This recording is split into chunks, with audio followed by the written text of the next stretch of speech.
சட்டப்பேரவைக்கு முதல் முறையாக செல்லும் ஜோசப் விஜய் முதலமைச்சராக இன்று அங்கு வருகை புரிந்திருக்கிறார். சட்டமன்ற உறுப்பினர்களும் அங்கு வருகை புரிந்திருக்கிறார்கள். சட்டமன்ற உறுப்பினராக தேர்வு செய்யப்பட்டதற்கான சான்றிதழ்களுடன் தற்போது அவர்கள் வருகை புரியும் காட்சிகளை பார்த்து வருகிறோம். சட்டமன்ற உறுப்பினர்களுடன் அவர்களது குடும்பத்தினரும் அப்பகுதிக்கு வருகை புரிந்திருக்கிறார்கள். ஏராளமான தொண்டர்களும் பொதுமக்களும் வளாகத்திற்கு வெளியே காத்திருப்பதாகவும் தகவல்கள் வெளியாகி இருக்கிறது. பாதுகாப்பு ஏற்பாடுகள் செய்யப்பட்டிருக்கிறது. இன்னும் சற்று நேரத்தில் 9:30 மணிக்கு சட்டப்பேரவை கூட்டத்தொடர் தொடங்க இருக்கிறது. முதல் முறையாக சட்டமன்ற உறுப்பினர்களாக தேர்ந்தெடுக்கப்பட்டவர்கள் தங்களது குடும்பத்துடன் அங்கு வருகை புரியும் காட்சிகளை காண முடிகிறது. இன்னும் சற்று நேரத்தில் சட்டமன்ற கூட்டத்தொடர், தமிழகத்தின் 17வது சட்டமன்ற கூட்டத்தொடர் தொடங்க இருக்கிறது. முதல் நாளான இன்று பதவியேற்பு நிகழ்வு நடைபெற இருக்கிறது. தேர்ந்தெடுக்கப்பட்ட ஒவ்வொரு சட்டமன்ற உறுப்பினர்களும் சட்டமன்ற உறுப்பினர்களாக இன்று பதவியேற்க இருக்கிறார்கள். கூடுதல் தகவல்களை தருகிறார் செய்தியாளர் ஜெயலானி. ஜெயலானி, தற்போது இன்னும் சற்று நேரத்தில் சட்டமன்ற கூட்டம் தொடங்கி இருக்கிறது. சட்டமன்ற உறுப்பினர்கள் ஒவ்வொருவராக வந்து கொண்டிருக்கிறார்கள் சான்றிதழ்களுடன். இது குறித்தான கூடுதல் விவரங்கள் என்ன? பூர்ணிமா, 17வது சட்டப்பேரவை கூட்டத்தொடர் இன்னும் சற்று நேரத்திற்குள்ளாக தொடங்க இருக்கிறது.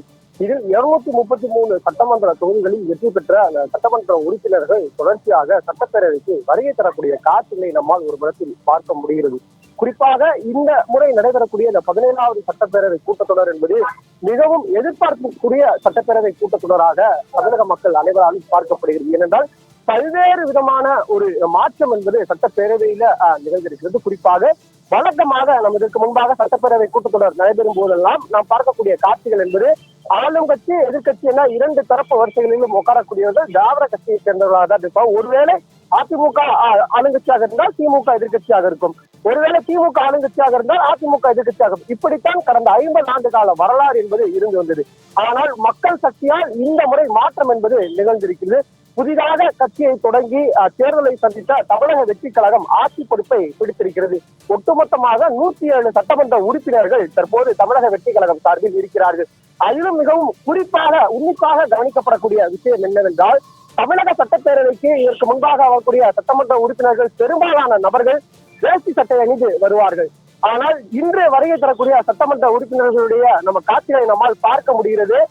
விஜய் ஏற்கனவே தான் வழக்கமாக செல்லக்கூடிய அந்த பிரச்சாரங்கள் போது பயன்படுத்தக்கூடிய உடை தொடர்பான அந்த செயலிலேயே அனைத்து சட்டமன்ற உறுப்பினர்கள் வருகிறார். குறிப்பாக வெள்ளை சட்டை, காக்கி நிற பேண்ட் என்ற அடிப்படையிலேயே தற்போது அனைத்து சட்டமன்ற உறுப்பினர்களும் வருகை தருகிறார்கள். இதில் மட்டுமல்லாமல் தமிழக வெற்றி கழகம் சார்பில் வெற்றி பெற்றிருக்கக்கூடிய சட்டமன்ற உறுப்பினர்கள்ல பெரும்பாலான சட்டமன்ற உறுப்பினர்கள் இளைஞர்கள் முதல் முறை சட்டமன்ற உறுப்பினர்களாக பொறுப்பேற்றுக் கொள்ள இருக்கிறார்கள் என்பது தொடர்பான தொடர்ச்சியாக உணர்ச்சிபூர்வமான நிகழ்வுகள் என்பதும் நடைபெற இருக்கிறது. நம்மால் காட்சிகளில் பார்க்க முடிந்தது. சேலம் மாவட்டத்தில் வெற்றி பெற்ற சட்டமன்ற உறுப்பினர், தமிழக வெற்றி கழகத்தை சேர்ந்த சட்டமன்ற உறுப்பினர் ஒருவர் சட்டமன்ற வளாகத்திற்குள்ளாக தலைமைச் செயலகத்திற்குள்ளாக வரும்போது அந்த நுழைவு வாயிலேயே மண்டிட்டு வணக்கம் செலுத்தி அதற்கு பிறகாக உள்ளே செல்லக்கூடிய காட்சிகளை நம்மால் பார்க்க முடியுது. அதே போன்று திருச்சி தொகுதியில் போட்டியிட்ட தமிழக வெற்றி கழகத்தை சேர்ந்த வேட்பாளர் ஒரு ரமேஷ் அவர்கள் தான் வரும்போதே தனது மனைவி மற்றும் குழந்தையை அழைத்து வரக்கூடிய காட்சியை பார்க்க முடியுது. இப்படியாக உணர்ச்சி பூர்வமான நிகழ்வுகளும் தற்போது சட்டப்பேரவையில நிகழ்ந்து அந்த காட்சிகளை நம்மால் பார்க்க முடிகிறது. இது ஒரு புறம் என்றால் முதல் முறையாக சட்டமன்ற உறுப்பினராக பதவியேற்க இருக்கிறார்கள்.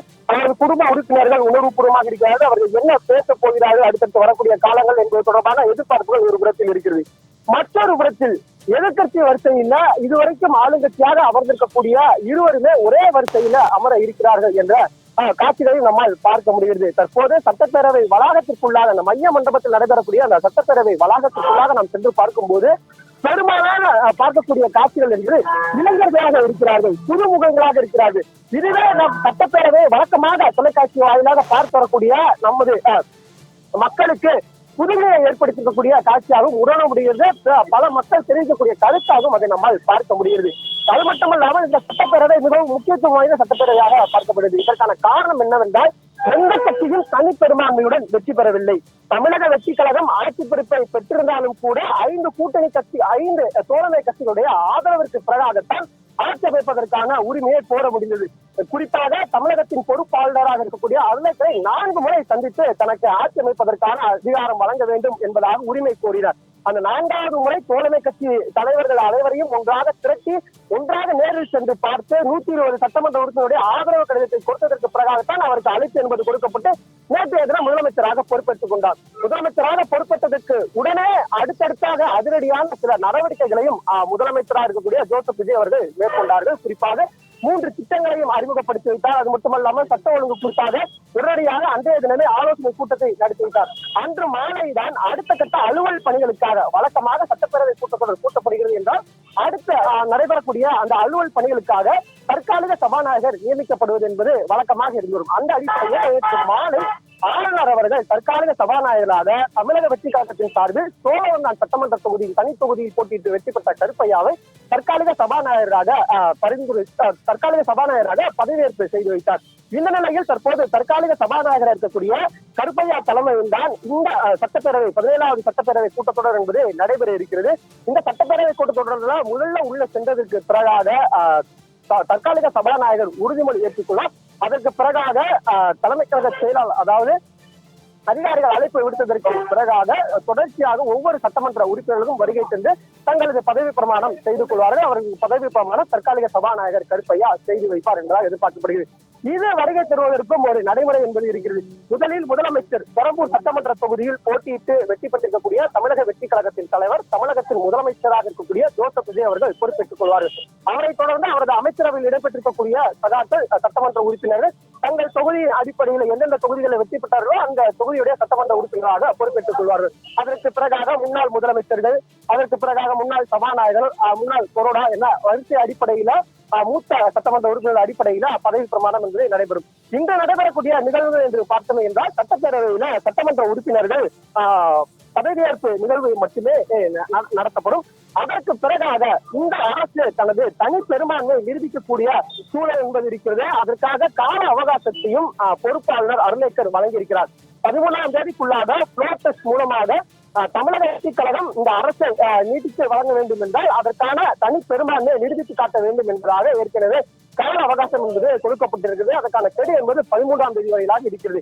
எனவே முதலில் இந்த சட்டப்பேரவை கூட்டத்தொடர் நிறைவு பெற்றதற்கு பிறகாக தற்போது இருக்கக்கூடிய தற்காலிக சபாநாயகரே சபையை கூட்டலாம். அதாவது தொடர்ச்சியாக நாளை அல்லது நாளை மறுநாள் ஏதேனும் ஒரு தினம் ஃப்ளோர் டெஸ்ட் என்பது நடத்தப்படும். அந்த ஃப்ளோர் டெஸ்ட்ல யார் பெரும்பான்மையை நிரூபிக்கிறார்களோ, குறிப்பாக தமிழக வெற்றி கழகம் அந்த பெரும்பான்மையான 118 சட்டமன்ற உறுப்பினருடைய ஆதரவை பெற்றுவிட்டார்கள் என்றால் அதற்கு பிறகாக தமிழக வெற்றி கழகம் சார்பில் ஒரு நிரந்தர சபாநாயகர், சட்டப்பேரவைக்கு என ஒரு நிரந்தர சபாநாயகர் தேர்வு செய்யப்படுவார்கள். அதுக்கடுத்து துணை சபாநாயகர், அரசு கொறடா உள்ளிட்ட அதுக்கடுத்த பணிகள் என்பது தொடர்ச்சியாக நடத்தப்படும். இது ஒருபுறம் தமிழக வெற்றி கழகம் சார்பில் ஆட்சியை நிலைநிறுத்துவதற்காக, தனது ஆட்சியை நிலைநிறுத்துவதற்காக தனிப்பெரும்பான்மையை நிரூபிக்க வேண்டும் என்று கூறக்கூடிய இந்த கருத்துக்கள் ஒருபுறம் இருக்குது.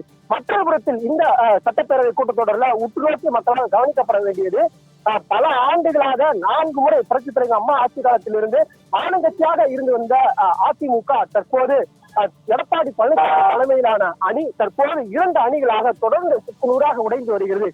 புரட்சி தலைவி அம்மா வழியில் பயணித்த புரட்சி தலைவர் சின்னம்மா அவர்கள் ஏற்கனவே ஒன்றுபட்டு செயல்பட வேண்டும் என்று பல்வேறு நடவடிக்கைகளை எடுத்தார்கள். ஆனால் அதெல்லாம் கண்டுகொள்ளாத இந்த எடப்பாடி பழனிசாமி தலைமையிலான அரசு தொடர்ச்சியாக படும் தோல்விகளை சந்தித்து வருகிறது. 11 தோல்விகளை இதுவரை எடப்பாடி பழனிசாமி தலைமையிலான அணி சந்தித்திருக்கிறது. இந்த முறை சட்டமன்ற உறுப்பினர்களும் பல தொகுதிகளில் போட்டியிட்டாலும் குறைந்த அளவிற்கான 40 உள்ளிட்ட சட்டமன்ற உறுப்பினர்கள் மட்டுமே வெற்றி பெற்றிருக்கிறார்கள். இந்த நிலையில தற்போது சட்டப்பேரவை கூட்டத்தொடருக்கான எந்த ஒரு சட்டப்பேரவை தலைவரை இதுவரையிலும் அதிமுக சார்பில் நியமிக்கப்படவில்லை.